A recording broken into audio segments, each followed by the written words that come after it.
What's up, you guys? Welcome back to my channel, or our channel. It's a little quiet because the babies are sleeping. So if you noticed that I was wearing this shirt in the last video, it's because I'm filming it the same day. This is just going to be tomorrow's video.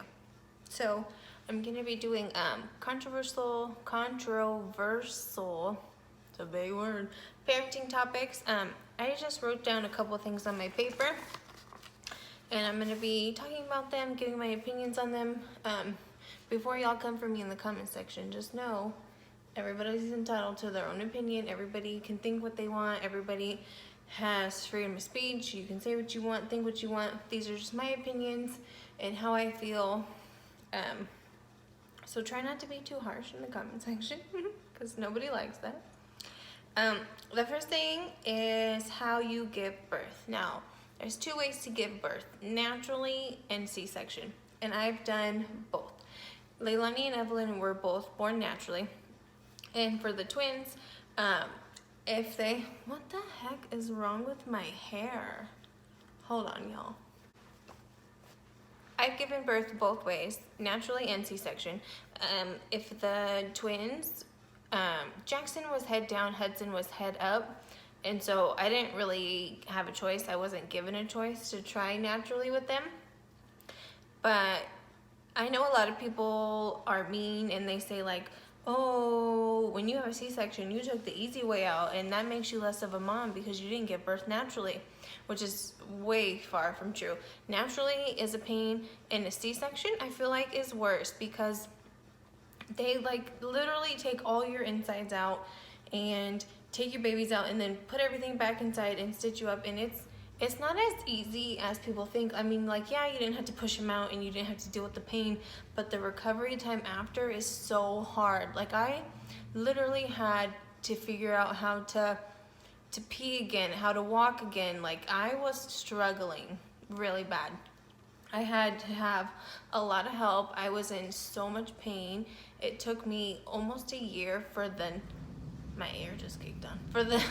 For the numbness to go away where my scar is, and it's recovery time from a C-section is awful. So I don't think that just because you have a C-section that makes you less of a mom, or it doesn't make you as badass of a mom.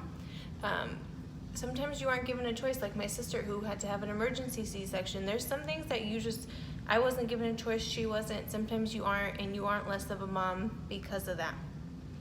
The next thing is yelling at your kids. And you can say that you don't, but chances are you probably do. We're all guilty of it. We all lose patience.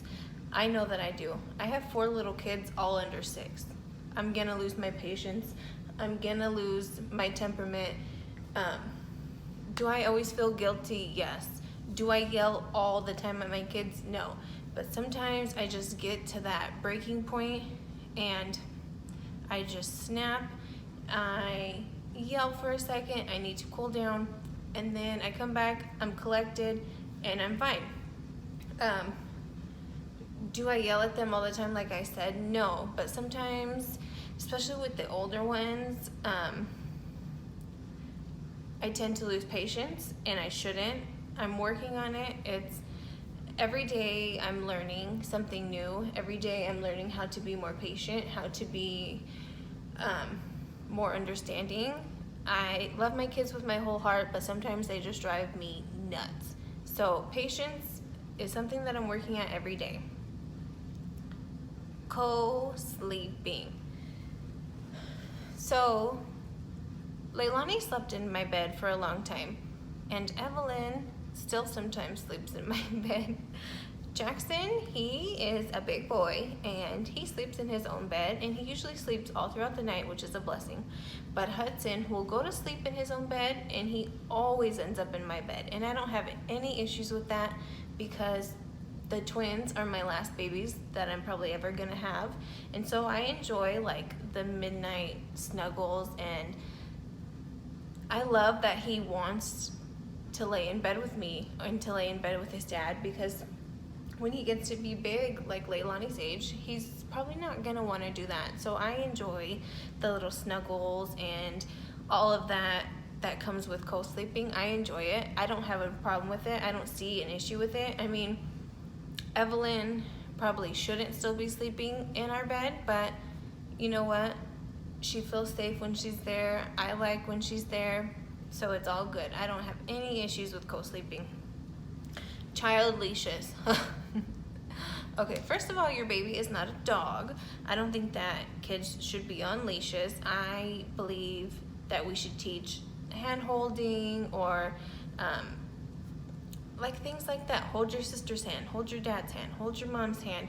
And if you're gonna go somewhere that's extremely busy, like say the grocery store or an amusement park or something of that nature, then maybe you should put them in a stroller or in a shopping cart.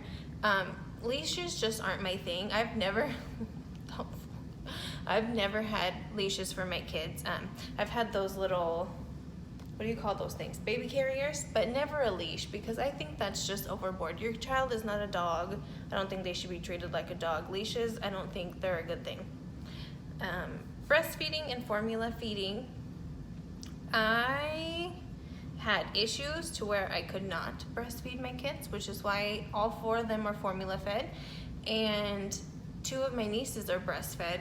And I don't think that my kids that are only been formula fed are lacking anything than what their kids that are breastfed. I mean, from breast milk you get a lot more nutrients, a lot more vitamins and things like that. But I think that my kids that have had just formula for their lives, all 4 of them, I think they've turned out great. I think they're really healthy. I think they're strong. I think they're thriving for their age.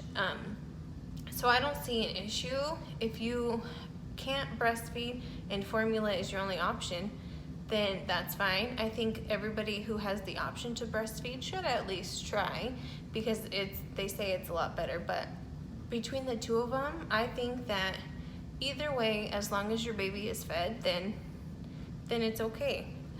A happy baby that's eating is better than a baby that's not eating, obviously. So I don't really have a choice between breast and formula. Obviously I couldn't breastfeed, so formula was the way to go. And I think that my kids are doing just as good as their kids who were breastfed. So whatever you want to do, it's your choice, it's your baby, just do your thing. Spanking versus peaceful parenting. So when I was growing up, I got quite a few spankings. I think a lot of people did when they were growing up. That's kind of like the age group that I came from. I wasn't getting spankings all the time, but I remember getting quite a few good ones. And I've gave my oldest kids, the twins are obviously too young to get spankings. They wouldn't even know what was going on if I spanked them. But spanking, I don't think there's a difference between a little pat on your butt and then like wham wham. I've never abused any of my kids. I've never like spanked them to hurt them type of thing. A little pat on your butt isn't gonna hurt you. But I don't like to get to the point of the pat. I like to time out for their recommended age group. So Leilani would sit in timeout because she's 6. She would sit in timeout for 6 minutes. Evelyn 4 minutes. And the boys, they wouldn't even know what timeout is if I put them in timeout. They'd be like, "Oh, you're funny. Get up and run away." Not against it or for it. I think that a little, like I said, pat never hurt anybody. But for sure, there's ways around spanking your kid. Timeout, getting down to their level and talking to them, those kind of things. You don't always need to resort to spanking. That shouldn't be your first option when you're disciplining your children. Electronics for kids, this is a big one, and because Jeff is on me all the time about this, because Leilani and Evelyn were addicted to my phone, and they still are. They have their own tablets and they're addicted to my phone and watching TV, and I wish that I would have never given them that option, because then they would be not like normal kids, but they'd want to go outside and play with the toys. Like, we have this whole room full of toys, and Evelyn will be in here majority of the day, but she also likes to watch TV, and sometimes she'll try to sneak my phone. And Leilani, when she comes home from school, she's so tired that the only thing that she wants to do is her homework, have a snack, and watch TV. And so I think electronics for kids is not a good idea. I wish I would have never given my kids electronics as young as they were, because now I feel like that they're addicted. That's all they want to do is watch my phone and movies and their tablets and things like that. So electronics for kids, I say hold off until they're a lot older, just so that they have time to be a kid and do kid things like play with toys and look at all these things that they could play with back here. So Jeff is against the electronics for kids things, so the boys won't be able to have the phone and the tablet and all those things. Like a movie at nighttime is okay, but to sit on the bed and scroll on my phone, it's not gonna happen. Electronics for kids, just let them be kids they're only that way for a little while. Just let them be little, let them be kids. The last and final topic is spoiling your kids. And I don't think that I grew up very spoiled.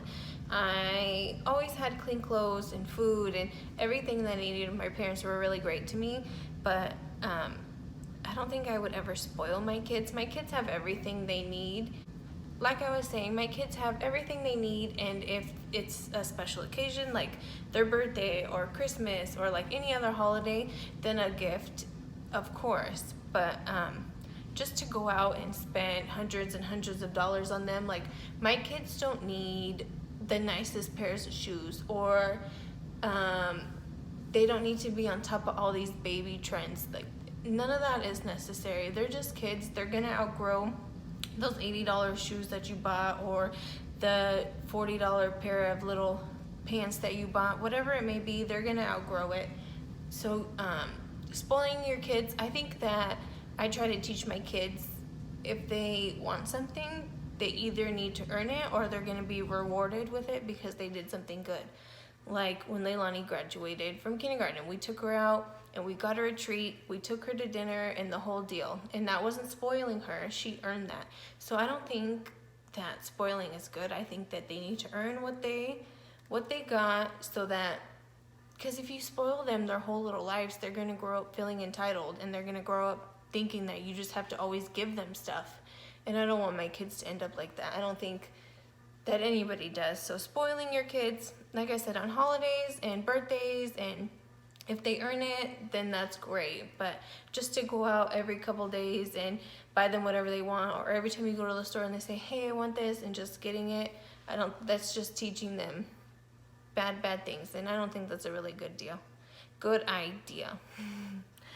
But I think that's all the things on my list, you guys. So that's going to be it for this video. I hope you guys liked this controversial parenting topics video. I tried to talk about different topics that aren't in every other video. Leave some comments down below. Like I said, everybody's entitled to their own opinion. Everybody's going to have their own opinions. Try not to come for me too harsh in the comment section, because like I just said, these are my opinions. They might not be yours. You might not feel the same way, and that's okay. We don't always have to feel the same way. But that's going to be it for this video, you guys. We'll see you next video.